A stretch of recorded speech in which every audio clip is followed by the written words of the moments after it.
No importa lo que te detenga, despierta tus sentidos con la fuerza del tigre y el poder de hierbas aromáticas legendarias. Tiger Balm actúa rápido para calmar, revitalizar y restaurar. Siéntete mejor y vuelve a disfrutar la vida con Tiger Balm. Hola, soy Elsa Cabria, periodista del País Audio. Antes de que empiece el episodio de hoy, quería invitarte a escuchar La Familia Correcta, un podcast en el que te cuento cómo la ultraderecha ha convertido el cuerpo de la mujer en el epicentro de una batalla política. Porque la extrema derecha no está viniendo, porque la extrema derecha ya está aquí. Es una coproducción del País Audio, Cora Media, 444 y Europod. Disponible en todas las plataformas. Ahora ya te dejo con el episodio de hoy. Cuando Donald Trump amenaza con aranceles, no siempre busca aplicarlos, pero el efecto que provoca es real. Hay empresas estadounidenses protegidas, como las del acero, que ganan millones. Fondos especulativos que sacan provecho en bolsa de la volatilidad. Países como México o Vietnam que aprovechan el castigo a China. Al final, el vaivén arancelario reordena aliados y castiga a unos mientras enriquece a otros. Soy Ana Fuentes. Hoy en El País, aranceles. ¿Quién gana con el ir y venir de Trump?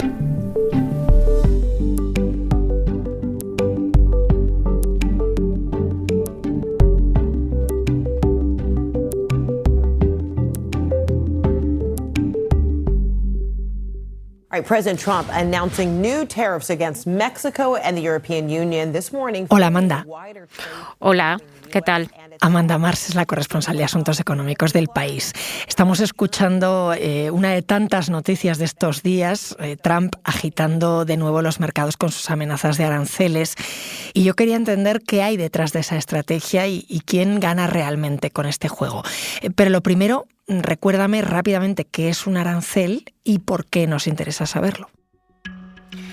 Pues un arancel, que en algunos sitios se le llama también derecho de aduana, es un impuesto y funciona como tal. Lo que pasa es que se aplica sobre las mercancías que normalmente sobre las que se importan, aunque a veces también hay aranceles de exportación, pero esto no es tan habitual y sobre todo está ligado a cuestiones estratégicas. Entonces, este arancel es un gravamen que se aplica sobre los productos que entran a un país. Entonces, hay digamos como dos finalidades. Hay unos aranceles que se conocen un poco como fiscales, que tienen la función de recaudar impuestos, y otros que son más de carácter proteccionista, que lo que busca es disuadir el consumo de producto extranjero, pues encareciéndolo gracias a ese impuesto.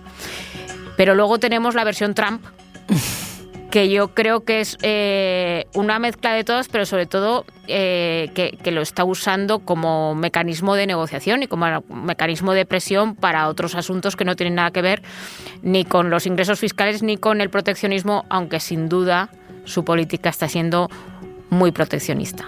Probably 2 days off from sending them a letter. The European Union has been speaking to us, Ursula, and the whole group. And aquí está Trump amenazando a los europeos con aranceles. En el caso de Trump,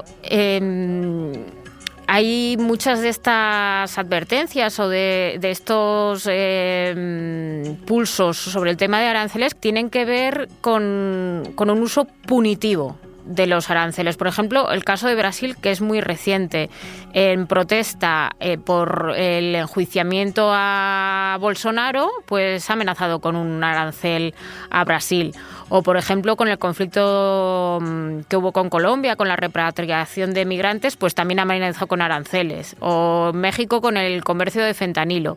Es decir, él tiene una política proteccionista, habla de aranceles y defiende los aranceles por ello, pero en realidad también lo usa como simple arma, ¿no?, de guerra en otro tipo de conflictos que no tienen que ver con el comercio. O sea que es una de sus cartas. Ahora mismo, ¿qué barreras arancelarias ha impuesto Estados Unidos y a qué países? Bueno, aquí, claro, se mezclan las que ha anunciado, con las que ha anunciado pero ha dejado en el congelador, con las que ha retirado, con las que ha reducido.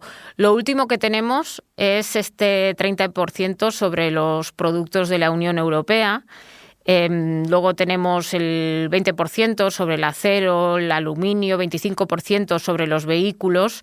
Y si juntas todo lo que ha entrado en vigor, no es verdad esto que defienden algunos de que Trump en realidad ha hablado mucho de aranceles pero no ha aplicado nada. No, ya con los que están en marcha, el Budget Lab de la Universidad de Yale, que es un think tank, ¿no?, que hace muchos cálculos y mucho tracking de fiscalidad y de impuestos y de aranceles, ha calculado que el arancel, o sea, este impuesto, digamos, a los productos extranjeros medio en Estados Unidos ha pasado del 2,5% promedio, imagínate un promedio general de todos los productos que entran en Estados Unidos, a un 16,6%. Es decir, sí que ha habido un aumento desde que él llegó al puesto. Y lo que calculan es que si entran en vigor los anunciados para el 1 de agosto, esta tasa subiría al 20,6%. Entonces, esto digamos que es el nivel más alto desde los famosos años 20-30 que agravaron la Gran Depresión. Antes decías que había aranceles que se habían quedado en el congelador, incluso amagos, ¿no?, que al final no se habían materializado en una acción real. Y por ese ir y venir también quería preguntarte, porque en economía se funciona mucho por expectativas, ¿no? El ruido genera también oportunidades y hay gente que se lleva dinero. Sí, a ver, quien sabe apostar en los mercados turbulentos, quien sabe jugar en la incertidumbre, obviamente a corto plazo hace dinero. Pero qué duda cabe que la incertidumbre es muy mala compañía para el dinero. Hay muchas decisiones de inversión que se paran y a medio o largo plazo es una mala noticia. Porque al final es verdad que estamos hablando cada vez que vemos los inversores que han apostado contra el dólar o los que se han puesto cortos. Ponerse cortos es pues como prever que va a caer un valor.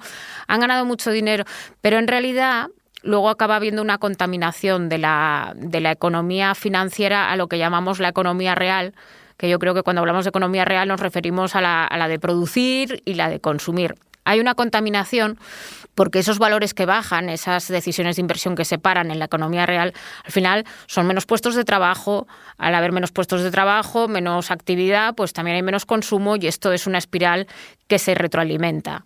Así que, aunque en el corto plazo el inversor avispado siempre encuentra oportunidades en los desastres, a medio y largo plazo no es buena noticia para casi nadie.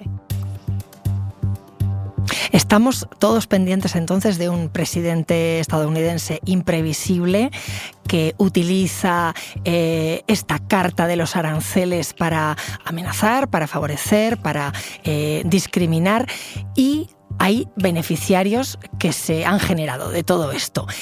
Cuéntame quiénes serían los principales. Ya hemos hablado de unos, que son los inversores que se han sabido poner a la baja con el dólar y con otros valores, pero bueno, yendo a algo más tangible, pues es cierto que a corto plazo hay empresas que han podido aumentar sus ventas, ¿no? Esto todavía tarda en verse porque desde la que anuncian su arancel hasta que entra en práctica, ten en cuenta que los pedidos van con mucho tiempo y bueno, hay un decalaje, ¿vale? Pero a corto plazo puedes decir que una fábrica que de repente su producto ya no es mucho más caro que el extranjero, pues puede verse beneficiado. Todo tiene matices, ¿no? Porque al mismo tiempo, por ejemplo, vamos a ir al tema del automóvil, que es muy sonoro, muy sonado y además muy conocido y compartido por todo el mundo. Muchas de estas fábricas ubicadas en Estados Unidos en realidad son globales sistémicamente, es decir, que necesitan componentes de México o de Canadá y que ese tipo de aranceles también les perjudican a ellas. O sea que además lo vimos al principio de la ola arancelaria, que precisamente como consecuencia del anuncio de aranceles en Canadá había unas fábricas en Estados Unidos que habían tenido que parar. Y luego, qué duda cabe, las firmas de lobby. O sea, los grupos de presión en Estados Unidos, pues evidentemente ahora están en una gran batalla de qué tipo de sectores pues eximir, ¿no? Pues se habla mucho evidentemente de la agricultura, de la defensa, pero bueno, esto pasa siempre, ¿eh? O sea, esas empresas de lobby están, venga a reunirse y venga a tratar de barrer para sus clientes, ¿no? ¿Cómo operan? Porque tú conoces bien, tú fuiste corresponsal en Washington. Sí, pues operan de una forma, tengo que decir, muy transparente y muy abierta. En Estados Unidos hay una gran transparencia entre sus donaciones y sus donantes, sus agendas de reuniones. Es muy saludable desde mi punto de vista que se haga así. Y en el Capitolio, evidentemente, ves todos los días en todas las comisiones de trabajo, ves a los lobistas y están allí. Y de hecho, una cosa curiosa es que hay un oficio en Estados Unidos que es hacer cola. Y normalmente en el Congreso tú vas a la típica comisión que tiene una sala, bueno, pues reducida, unas butacas reducidas, y el lobista que gana muchísimo dinero pues no va a hacer 2 horas y media de cola, porque es perder mucho dinero. 2 horas y media de jornada de trabajo de estas personas pues es mucho dinero. Entonces hay personas allí que se dedican a hacer cola para otros. Entonces van súper temprano con su sillita, su iPad, su no sé qué, y entonces el lobista llega a la hora que va a empezar la comisión y le paga y se sienta allí y está todo muy organizado. Pues bueno, trabajan a destajo todos los días en todos los temas y evidentemente el gran tema de estos meses en Washington son los aranceles. Ahora me sigues contando, Amanda. Enseguida volvemos.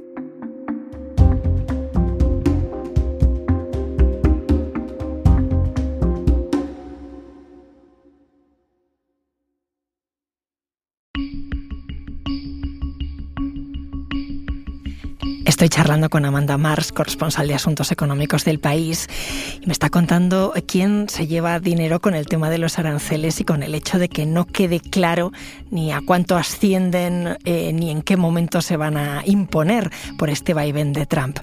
Me has hablado de las empresas americanas que, bueno, compiten con sus homólogas en otros países, pero que también en muchos casos reciben componentes de otros países, con lo cual en el caso de los coches, imponer un arancel en un lugar no necesariamente beneficia a Estados Unidos solo. Quiero que escuches algo. The higher the tariff, the more likely it is that the company will come into the United States and build a factory in the United States so it doesn't have to pay the tariff. Esto ocurrió en el Club Económico de Chicago en octubre. Trump dijo que cuanto más elevados fueran los aranceles, obligarían a las empresas a volver a Estados Unidos. De hecho, el presidente sostuvo que los aranceles eran un instrumento para ganar dinero, pero el economista que le estaba entrevistando le replica, le dice que esto en el corto plazo no se puede conseguir. ¿Es así? Claro, es que si el objetivo final es la reindustrialización de Estados Unidos, es verdad que eso requiere tiempo y no solamente la estrategia del palo, que esto, digamos, o sea, tú para reindustrializar, porque Biden también se preocupó mucho de reindustrializar Estados Unidos porque es una preocupación social.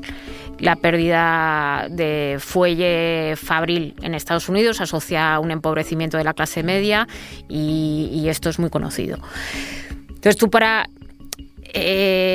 fomentar tu industria nacional, que incluso para los neoliberales es algo discutible que se tenga que fomentar la industria nacional, pero bueno, aceptamos la tesis de hay que fomentar la industria nacional, tú puedes hacerlo con el palo o con la zanahoria. Biden usó mucho la zanahoria, que es pues dar un montón de subsidios y beneficios y ayudas a las inversiones industriales en Estados Unidos, usando pues el argumento de la transición verde y la Inflation Reduction Act, la IRA, que en realidad se convirtió en un macro programa de estímulos. Trump está usando más el palo, que es voy a gravar y hacer menos atractivos los productos que vienen de fuera. Y así voy a favorecer que las firmas que dudan dónde instalarse, pues apuesten por instalarse en Estados Unidos. A largo plazo, algunos países son tan competitivos en costes que es muy difícil que un arancel vaya a disuadir la importación de estos. Y realmente cuando lo haces, al final tampoco puedes sostener una industria local solo a base de aranceles. Tienes que buscar también la productividad y la competitividad de tu industria local de otra manera. Cuando os hablamos del largo plazo, es que tú tampoco puedes esperar que el otro país se quede de brazos cruzados. Claro. Primero, que te puede aplicar represalias, que a ti también perjudicarte como exportador, porque Estados Unidos también es un gran exportador. Y por otra parte, el resto de países también pueden moverse y buscar otros mercados, incluso aliarse entre ellos, ¿no? Si Europa ahora hace una Europa más unida, más fuerte, más interconectada, que yo creo que le sigue quedando un recorrido, y también busca crecer en otros mercados, busca otras alianzas, pues a lo mejor es Estados Unidos quien pierde fuelle. Todo esto no significa que nadie defienda ir a un sistema de aranceles cero, que no lo hay, pero sí que es verdad que la escalada esta en el medio-largo plazo puede ser un problema para incluso quien la está impulsando. Para impulsarla justamente, algo le tiene que vender Trump a sus votantes. ¿Qué les dice que van a obtener gracias a los aranceles? Pues empleos bien pagados. En esto es común lo que vendía Biden y lo que vendía Trump. En Estados Unidos hay una conciencia muy clara de que a medida que se fueron cerrando fábricas y a medida que los pueblos perdieron sus industrias, la calidad del empleo bajó. La industria se asocia a ese trabajo de mono azul que te daba unos buenos ingresos, te daba una casa, te daba un coche y te daba la oportunidad de que tus hijos estudiasen, ¿no?, en la universidad. Conforme hay un declive de eso, hay un declive de la clase media en Estados Unidos. Esto Trump lo ha atribuido 100% a los acuerdos comerciales, cuando en realidad hay más factores, ¿no? Está la robotización y, bueno, los cambios de tejidos, ¿no? Pero lo asocia sobre todo a las exportaciones y a la globalización. Entonces, cuando él dice vamos a volver a tener fábricas, lo que está prometiendo es una revitalización de la clase media. Y eso, qué duda cabe, que es una preocupación muy grande en Estados Unidos. Pero esto está siendo así. ¿Es capaz una política arancelaria de devolver esos empleos, esas empresas, o hay muchos más factores que él no está poniendo en la ecuación? Claro, no, para empezar, porque muchos de esos empleos ya no existen, ni en Estados Unidos ni en ningún otro sitio. Segundo, porque, como decía, la globalización es difícil revertirla de forma tan potente, porque las empresas son sistémicamente globales. Es verdad que hay muchas maneras de fomentar el producto local, fabricado en Estados Unidos, pero como para que solo con aranceles tú puedas conseguir reindustrializar Estados Unidos, es una utopía. Este es un fenómeno que abordaste con mi compañera Marta Curiel en un episodio en el que hablabais de desglobalización y que tiene mucha vigencia hoy también. Sí, porque esta desglobalización por completo es muy difícil de imaginar. Recuerdo que cuando Barack Obama era presidente, le preguntó una vez a Jobs, le dijo qué podríamos hacer para que el iPhone se fabricase en Estados Unidos. Le dijo, es que el iPhone es muy difícil que se fabrique aquí. Y hicieron un cálculo hace poco a raíz de todo el tema de los aranceles de Trump, y calcularon que un iPhone fabricado en Estados Unidos costaría más de $3.000. O sea, los propios estadounidenses no podrían tenerlo. ¿Qué pasa con los ciudadanos de los países sobre los que se impone un arancel? Sobre los que se impone un arancel quiere decir que sus productos ahora son menos atractivos para la exportación. Con lo cual, las empresas exportadoras van a tener menos oportunidades de negocio en ese país.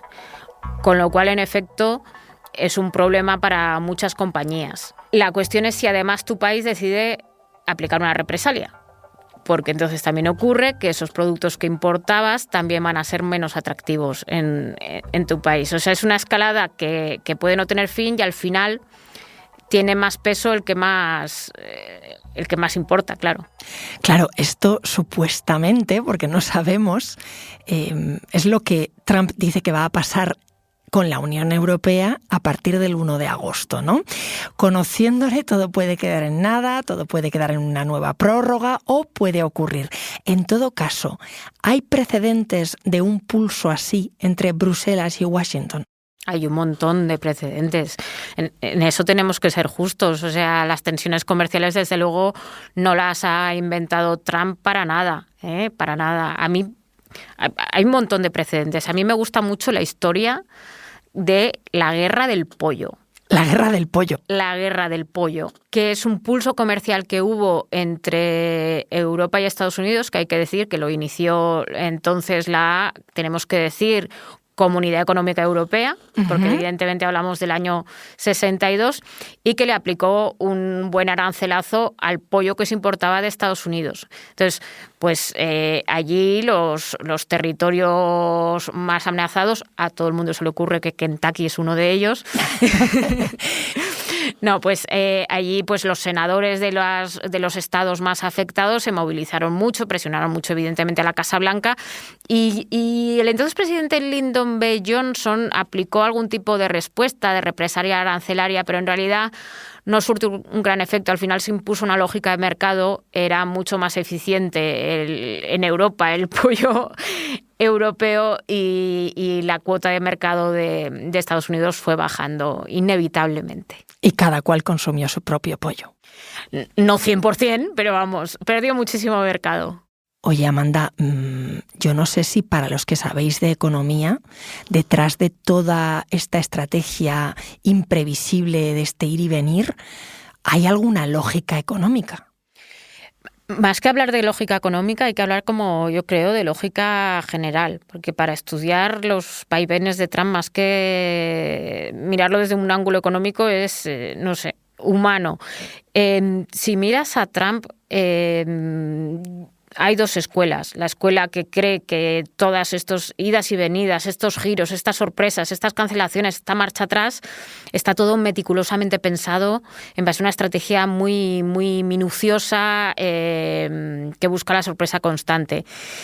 Y luego está la otra escuela que cree que Trump improvisa muchísimo, se equivoca mucho, hace mucho prueba-error y le hacen rectificar muchas veces las circunstancias. Yo me inclino más por la segunda versión, que realmente comete muchos errores y él rectifica. Lo vimos con el Liberation Day, que sabes que es cuando se anunciaron desde los jardines de la Casa Blanca toda esta gran oleada de aranceles a todo el mundo, que empezaba con una base del 10% y luego iba subiendo según el país. Durante los 6-7 días siguientes los mercados se hundieron y hubo un momento con la deuda pública de Estados Unidos que hubo un miedo y él tuvo ahí que rectificar. Eso no estaba planeado. Entonces, yo creo que Trump es volcánico e imprevisible incluso para sí mismo. ¡Qué miedo! Gracias, Amanda. Gracias a ti.